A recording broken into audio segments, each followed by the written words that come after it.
Alors, bonsoir mesdames. Le cours de ce soir, je voulais vous parler d'un sujet qui est très actuel en réalité avec les... Je ne vais pas parler des événements de maintenant évidemment parce que je ne saurais pas quoi dire réellement parce que j'ai pas de proposition à faire ou quoi, mais une chose est sûre, c'est que nous on a toujours eu dans le clan d'Israël, dans notre vie, dans notre histoire, au fur et à mesure du temps, on a eu le fait que Akadosh Baruch Hu, il est là, il nous aime, il nous protège. Alors ça n'a pas l'air d'être, chaque fois, enfin quand on voit l'actualité, ça n'a pas l'air d'être comme cela, mais il faut savoir qu'Akadosh Baruch Hu, en réalité, il nous protège à chaque instant. Et on va essayer d'apporter des preuves, en tout cas des preuves et des endroits dans la Torah où on voit que si on ne s'en remet qu'à lui, alors c'est à ce moment-là que la délivrance, la vraie Yeshua arrivera. Mais si on s'en remet tout le temps, où on pense qu'on s'en remet à d'autres possibilités, à d'autres solutions, on verra que je vous comme si il reste neutre et il nous regarde se dépêtrer dans notre pétrin, c'est le cas de le dire. Alors regardez, c'est marqué comme ça dans la paracha de cette semaine. Vaïra Yaakov Me'od, Yaakov Avinu, il a eu très peur. Vaïtsarlo, et il a eu beaucoup de peine. Vaïhatz et Ta'am Asherito, il a séparé le peuple qui était avec lui, ça veut dire tous les gens qui étaient avec lui, ses enfants, ses femmes, ses serviteurs. Ve'tatzon ve'tabakar, et le petit bétail et le gros bétail, c'est la richesse de l'époque. Vous savez, les gens, ils n'étaient pas riches avec des millions de dollars à la banque, tout rien qu'avec des comptes virtuels. C'était des terrains ou des troupeaux, c'est là la richesse de l'époque. Ve'gemalim et des chameaux, l'ishne mahanot, il les a séparés en deux parties. Alors, pourquoi il a fait ça et de quoi il a eu très peur? Parce que Esav, il est venu à sa rencontre. Et lorsqu'il est venu à sa rencontre, il y avait 400 hommes, il a eu très très peur. Et il s'est dit, il faut que je me prépare à trois choses. Rachid dit, il s'est préparé à la tfila, donc il s'est dit, il faut que je fasse la tfila, la première chose à faire, à des cadeaux, parce que toujours il faut donner des cadeaux, ce qu'on appelle des bakshish, tout ça pour essayer d'amadouer la personne qui est en face de nous. Et troisième chose, à la guerre. Il s'est préparé aux trois choses. Et donc il a séparé son camp. C'est d'ici qu'on apprend d'ailleurs le fameux proverbe, on ne met jamais les œufs dans le même panier. Ça veut dire, d'un côté, on met les choses qui sont très importantes pour nous, et de l'autre côté aussi d'autres choses, de manière à ce que si on attaque une partie, il nous restera une autre partie en cas. Alors, tous les Sfarim, tout le monde demande, mais comment c'est possible que Yaakov Avinu, qui était le plus grand des patriarches, Avraham Avinu était grand, Yitzhak aussi, mais Yaakov, il avait cette particularité qu'il était d'une très grande, il était très, il avait beaucoup de qualités que d'autres n'avaient pas, sans diminuer les qualités d'Avraham et d'Yitzhak, mais Yaakov Avinu, c'était ce qu'on appelle le Behir, l'élite de tous les avot, de tous les patriarches. Comment c'est possible que Yaakov Avinu, il n'a pas eu de bitachon, de confiance en Akadosh Baruch Hu? Surtout qu'Akadosh Baruch Hu, il a fait une promesse. C'est marqué juste avant qu'il parte chez Lavan, 22 ans plus tôt, quand il est parti pour aller donc se marier avec Rachel et Léa, là-bas, Akadosh Baruch Hu, il lui a promis, il lui a dit, ne t'inquiète pas, oui, il lui a dit, il ne faut pas que tu t'inquiètes, moi je serai avec toi tout le temps et je te garderai dans tous les endroits où tu iras et je te ramènerai vers cette terre, ça veut dire en Eretz Israël, auprès de ton père à Beersheba, oui, et je t'abandonnerai jamais. Comment c'est possible que maintenant, quand il voit Esav, il a peur? Pourquoi il a peur? Je lui ai promis. Nous, on aimerait avoir des promesses comme ça, qu'on entend clairement, on n'aurait pas peur, c'est sûr qu'on n'aurait pas peur.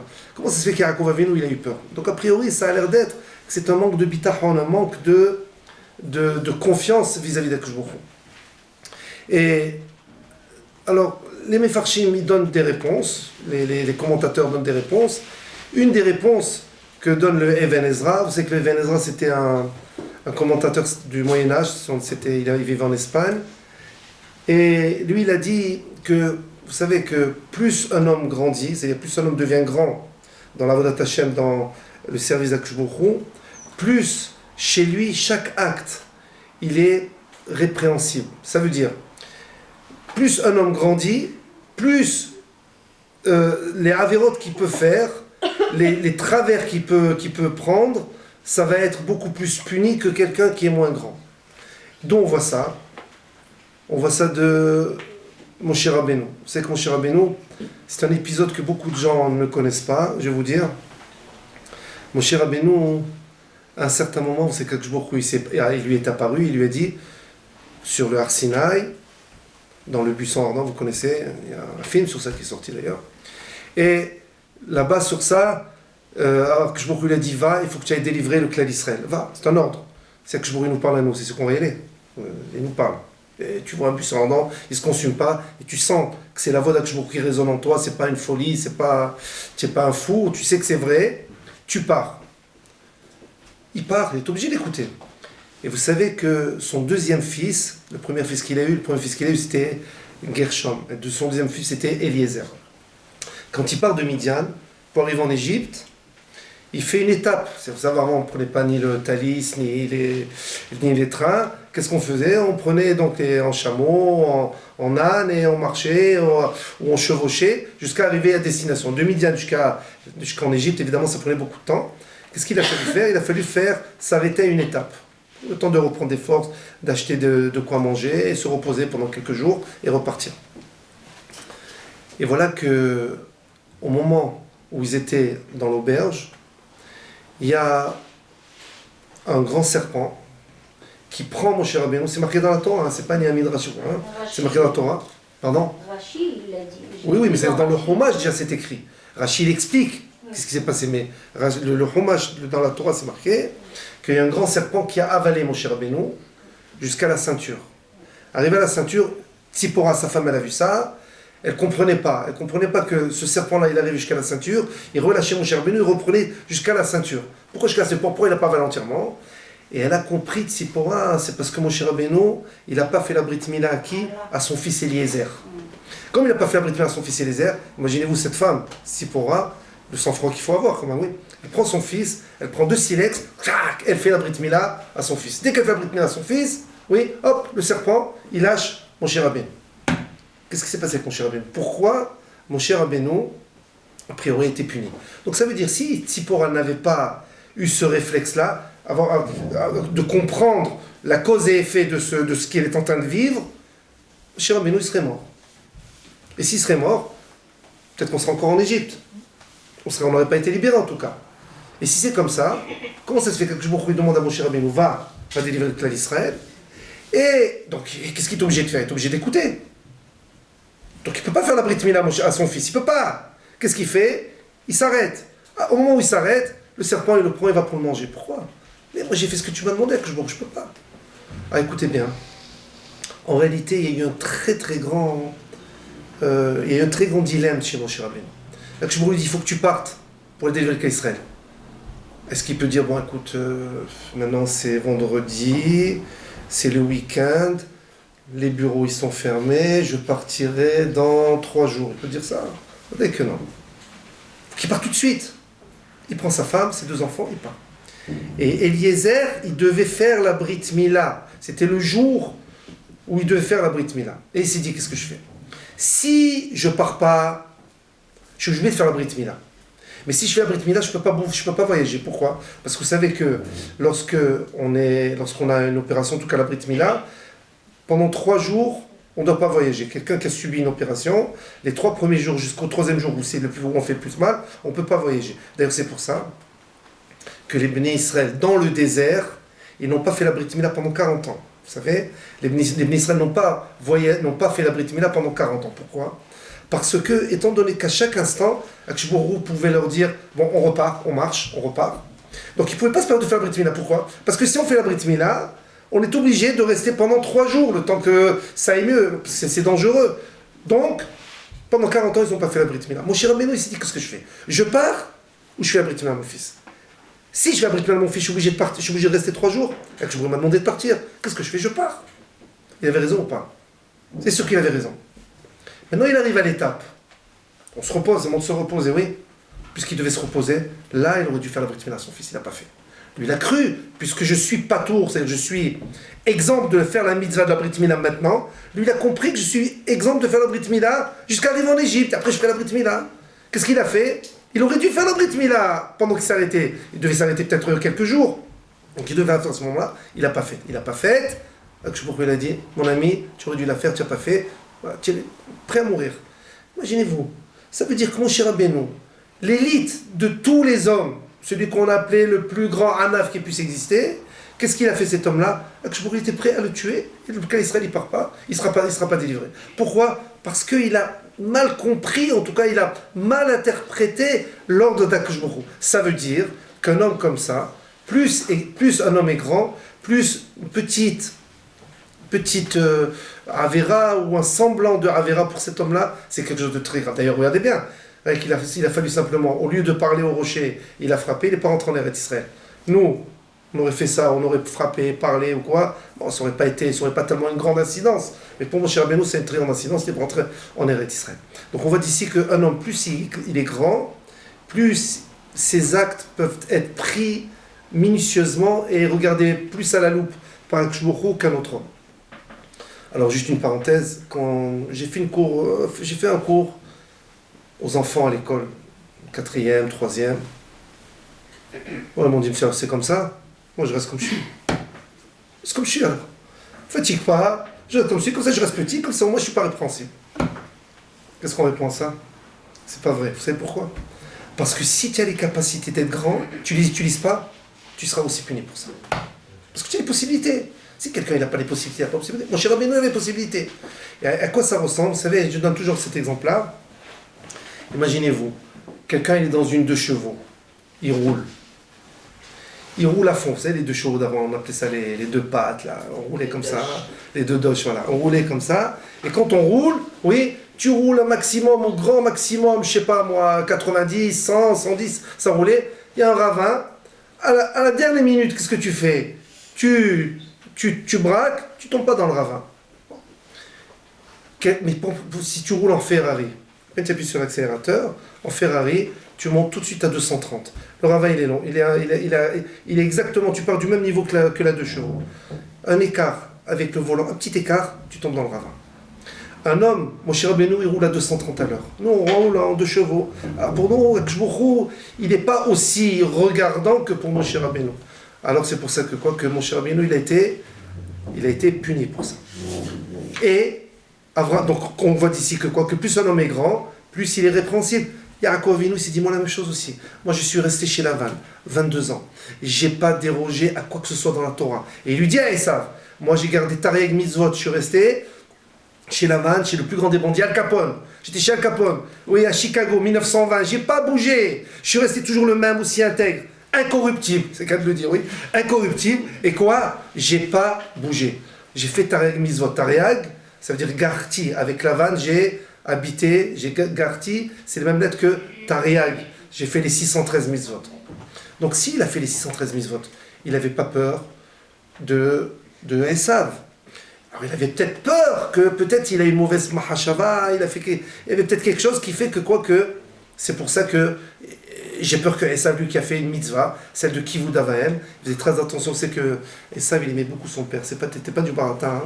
Il aimait vraiment beaucoup son père, le fait qu'il aimait beaucoup son père, cette mitzvah-là, de Kivud Avahem, Yaakov Avinu il avait très peur de ça. C'est pour ça qu'il a eu peur, malgré qu'il a fait toutes les mitzvot. Alors la question est, malgré tout, c'est un grand sadique. Si Akadosh Baruch Hu, il te promet, si Akadosh Baruch Hu, tu as fait toutes les mitzvot, comment ça se fait que tu as peur? Pourquoi tu as peur? Ah, écoutez bien. Pour comprendre ça, il faut que vous sachiez, il y a un pasouk dans Teilim, c'est le Teilim Kouf, Kaf, Aleph, 121. C'est un Teilim, vous savez, que l'on lit, quand quelqu'un est malade, on lit ça pour sa guérison. Ou alors pour tout atzlaha, quand on veut réussir quelque chose, avant d'entreprendre quelque chose, on veut aller voir, je sais pas moi, le maire, le préfet, aller voir on a un rendez-vous d'affaires, peu importe. Ce Teilim-là, Kouf Kafalef, c'est le Teilim 121, rappelez-vous. Shir la Ma'alot, Esa Enai, Eleharim, Me'ain Yavo Izri. Oui, ça veut dire, ce Teilim, c'est David Ameler qui le dit, et c'est un Teilim qui est très très mutzlah. C'est-à-dire que ça donne beaucoup de réussite quand on le lit sincèrement. Oui, ça donne beaucoup de réussite. Écoutez bien, qu'est-ce qu'il dit ce Teilim-là? Il dit, Shir la Ma'alot, donc, Esa Enai, Eleharim, je lève mes yeux vers les montagnes. Oui, mais Aïn Yavo Izri. D'où elle peut venir mon aide? Mon aide, ça veut dire ma survie, mon salut. D'où il peut venir? Et David Amelech répond, mais Hachem Yavo Izri. De Akshbourou, c'est lui qui sera mon aide, c'est lui qui viendra. C'est de lui que viendra quoi? Mais mon salut. Rappelez-vous, regardez la formulation de la phrase. Mais Aïn Yavo Izri.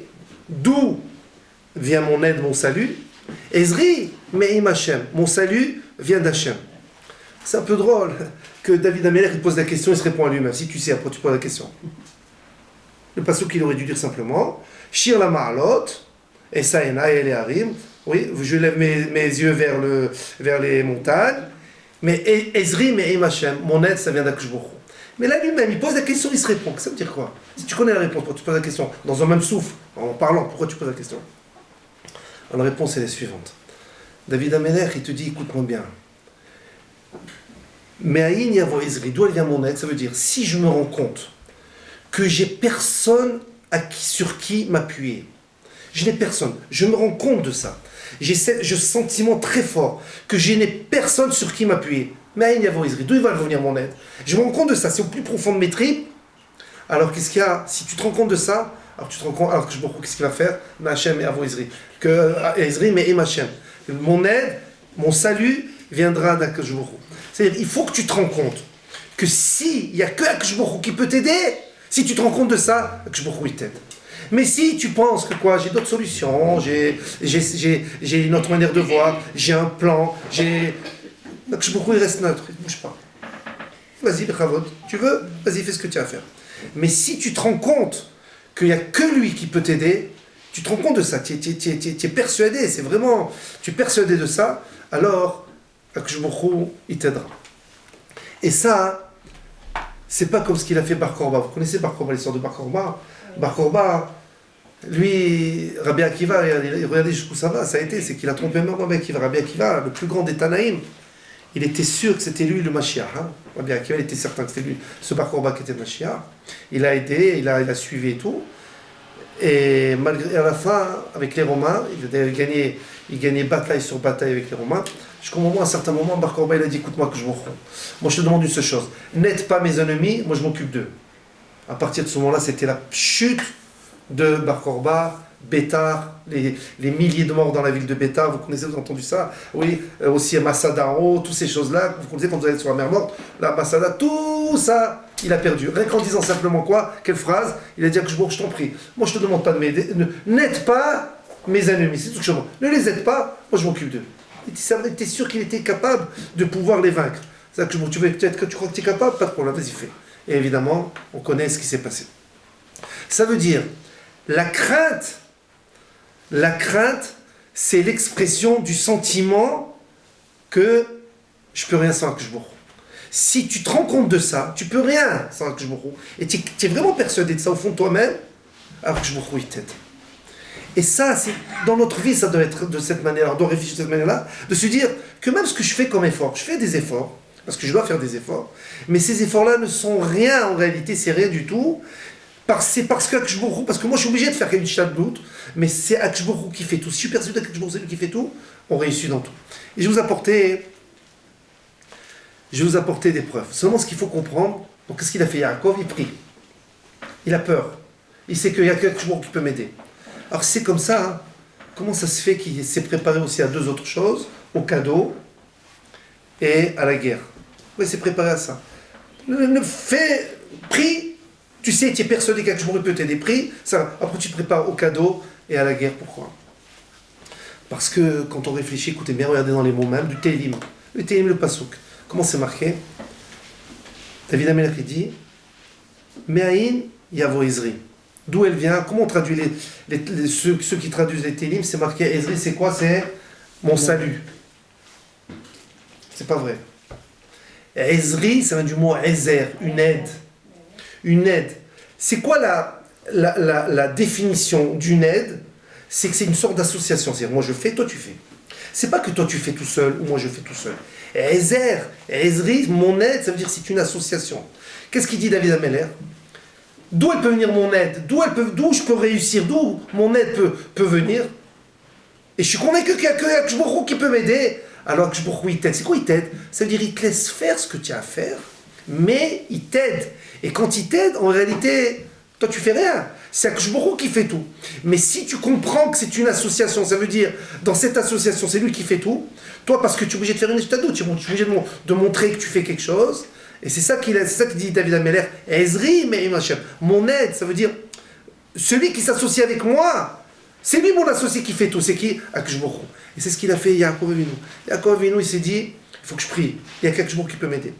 Maintenant, il faut que je fasse une ishtadlout. Il faut que je me prépare à quoi? Je me prépare à la guerre et que je me prépare à donner des cadeaux s'il faut donner des cadeaux.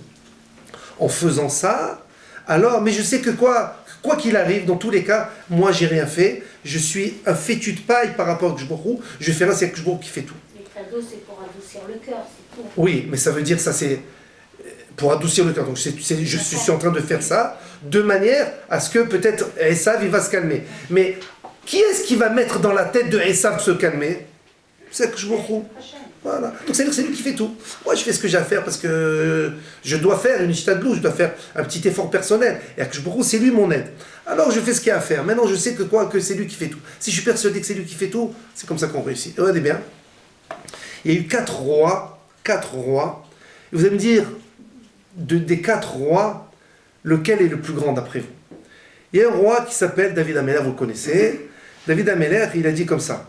Un passage qu'il a dit, Erdof Oivai, Veasigam, Velo Ashuv Adkalotam. Je vais poursuivre mes ennemis, je vais revenir, je vais les poursuivre, je vais les atteindre, et je ne reviendrai seulement que si je les ai détruits.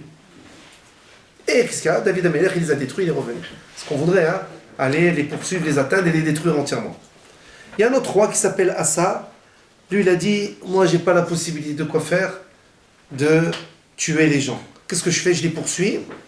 Et toi, tu fais ce que tu as à faire. Voilà. Moi, je fais ma ishtadlout, c'est les poursuivre. Et le reste, toi qui fais Akshbourou. Et Akshbourou, il a répondu à ce roi Asa.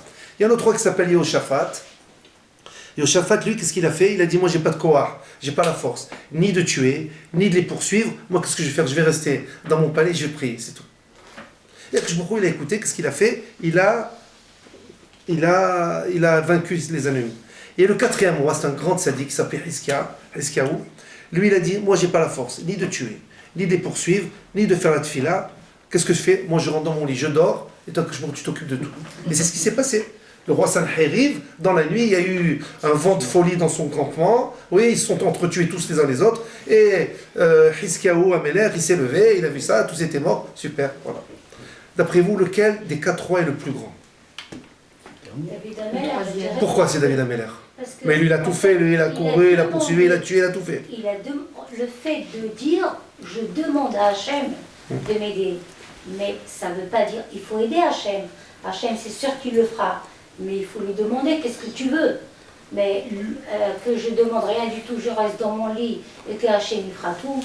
Et il a fait pourtant que je me oui.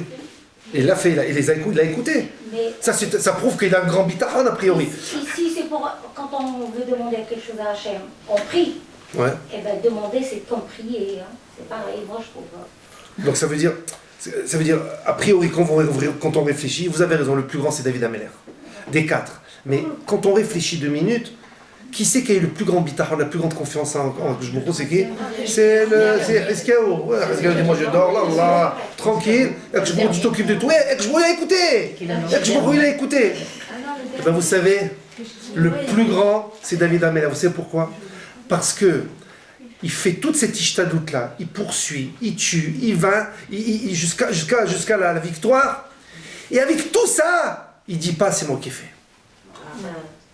Les autres, ils disent moi, les autres rois, c'est des tzadikim, mais seulement ils se disent si je fais une tfila, alors qu'est-ce qui va se passer? Je vais dire, tu vois, c'est grâce à ma tefila que j'ai vaincu. Parce que je ne veux pas faire tefila, je veux dormir. Qu'est-ce qu'il a dit? Moi, je rentre au lit, tu t'occupes de tout. Parce que j'ai peur que si je fais un petit acte, je vais dire, tu vois, c'est grâce à ce que j'ai fait. L'autre, je ne veux pas.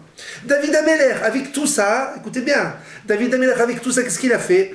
Il s'est battu, il les a poursuivis, il les a tués et tout, il est revenu, et avec tout ça, qu'est-ce qu'il a dit? Tout ça que je moi j'ai rien fait. Tout ça que je ça prouve la grandeur de David Ameller. C'est ce qui s'est passé chez Yaakov Avinu. Chez Yaakov Avinu, la même chose. Il était certain que toi, que je il va faire. Seulement, il faut que je me prépare. Et même en préparant, même avec les cadeaux, même avec la guerre, quoi qu'il arrive, c'est Akshbourg qui fait tout. Si on est conscient de ça, que c'est Akshbourg qui fait tout vraiment dans tout, alors Akshbourg, il nous aide.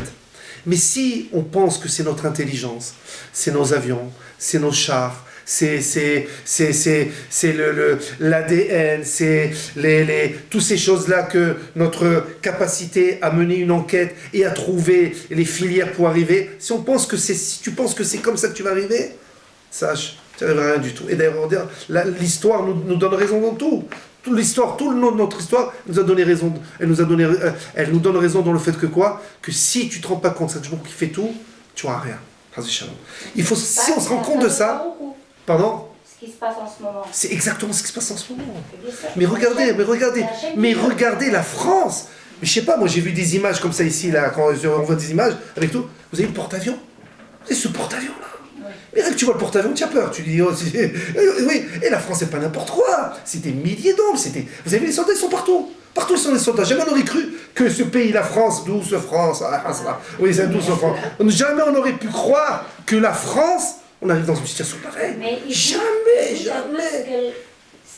C'est Israël. Jamais on aurait... Et pourtant, ils ont les armes, ils ont tout, le porte-avions, ils ont les avions, ils ont tout. Tu peux rien faire.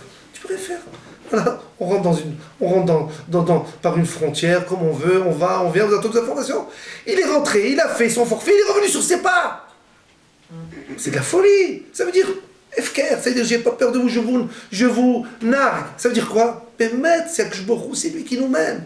On se rend pas compte. Si on se rend pas compte de ça, Bémet, on est foutu. Il faut absolument se rendre compte que c'est Akshbourou qui fait tout. Et que c'est lui seulement qui peut nous aider. Si on se rend compte de ça, on réussit dans tout. Alors juste pour finir un point, si vous regardez bien aussi, il y a un autre étonnement qu'on peut voir, c'est l'étonnement qu'on voit chez les trois Avot, Avraham, Yitzhak et Yaakov. Chez les trois, ça a été chez les trois pareil. Chez Avraham, on voit qu'il est obligé de faire la guerre pour sauver son neveu Lot. Il est obligé de faire la guerre.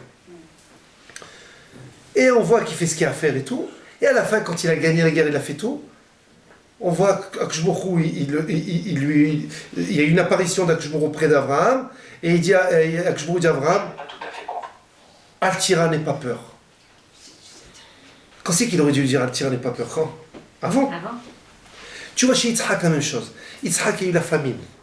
Il est descendu, il croyait partir en Égypte. Akshbourou dit, il ne faut pas que tu partes en Égypte. Hein. Toi, tu es comme un korban, parce que Timon sait qu'il est monté en tant que korban. Yitzhak, c'est la Akedat Yitzhak. Il est monté en tant que korban, il a dit, il ne faut pas que tu es kadosh entièrement, tu ne dois pas descendre en Égypte, tu dois rester en Eretz Israël, tu ne peux pas partir contre Slaretz. Va descendre dans le sud, il est descendu plus dans le sud, il est arrivé chez Avimelech, le roi des Pélishtim. Je lui ai dit, n'aie pas peur, il lui a dit, je te bénirai. Super. Qu'est-ce qui se passe? Il le bénit, et voilà qu'il devient un homme très riche et très puissant, malgré la famine. Avimelech lui dit, écoute, tu sais, on ne peut plus te supporter, tu es trop riche. C'est ce qu'on voit maintenant, oui, les Juifs. Tu es trop riche, on ne peut plus te supporter. Écoute, pars, parce que ça nous cause de la jalousie. Et voilà, moi j'ai peur que mes hommes ils s'en prennent à toi, mon peuple, va-t'en. Qu'est-ce qu'il fait? Il part de là-bas, il creuse des puits. Qu'est-ce qu'ils font les gens? Ils bouchent les puits. Vous savez que les puits à l'époque, les puits d'eau, c'était vital. Maintenant on creuse pour chercher du pétrole, avant on cherchait que de l'eau. Oui, c'est ça, c'était la vie, c'était l'eau. Il creuse, il trouve des puits.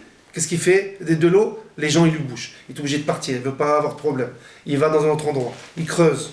La même chose il trouve, la même chose il lui bouche. Jusqu'au moment où il arrive à un endroit qui s'appelle Rehovot, dans la paracha il y a 2 semaines, l'endroit qui s'appelle Rehovot, là il a creusé, et quand il a creusé, il a trouvé de l'eau, et là, plus personne n'est venu l'embêter. Qu'est-ce qu'il fait à ce moment-là?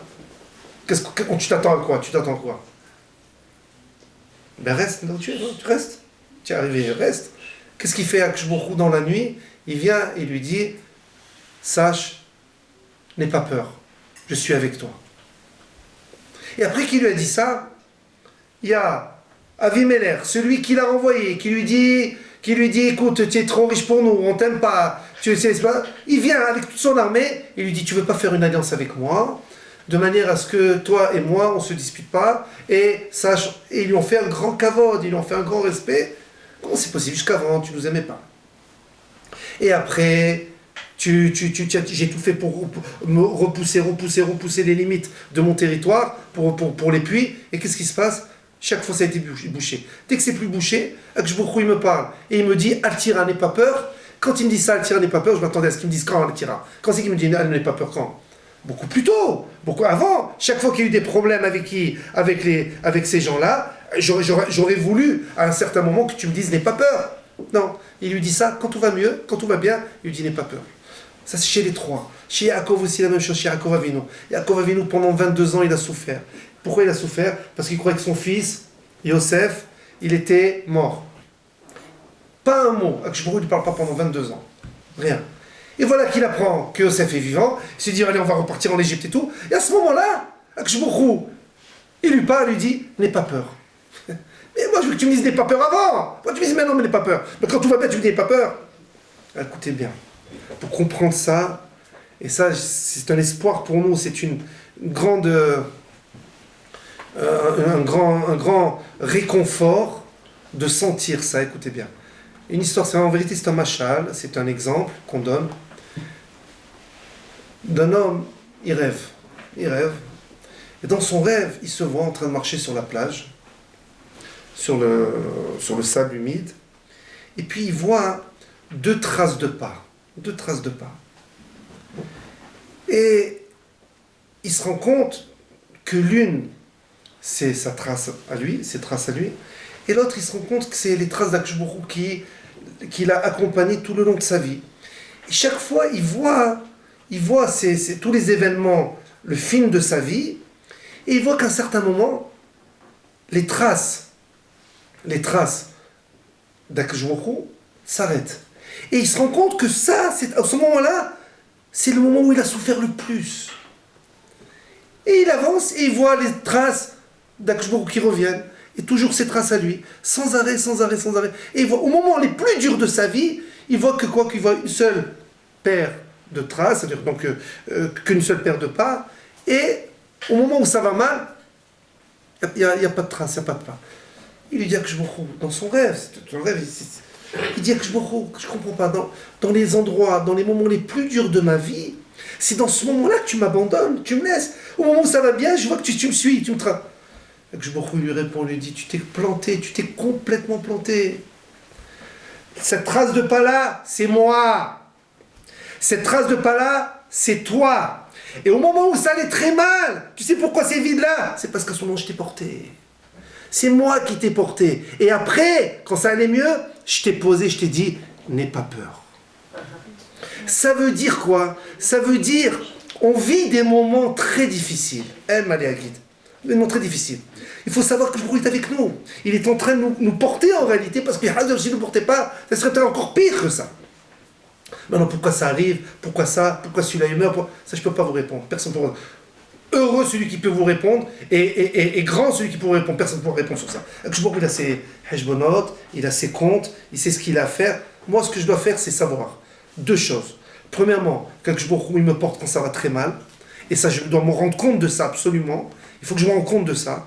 Et deuxième chose, qu'il n'y a qu'Akadosh Baruch Hu qui peut nous aider. Si je me rends compte de ça, la Yeshua, la délivrance, c'est sûr qu'elle arrive. Mais il faut que tout le monde se rende compte de ça. Et si on se rend compte de ça, c'est sûr, tout ira bien. Daesh de lui-même, il va tomber. Les goïms de même qui nous détestent, ils vont tomber. De même. Pourquoi? Comme on voit David Ameller, comme on voit tous ces rois-là, ce qu'ils ont fait, ils se sont dit, c'est toi qui nous fais tout. Ils ont toujours gagné. Que ce soit notre lot, Bezrat Hashem, le fait qu'on se rende compte de ça, et on réussira, Bezrat Hashem. Amen.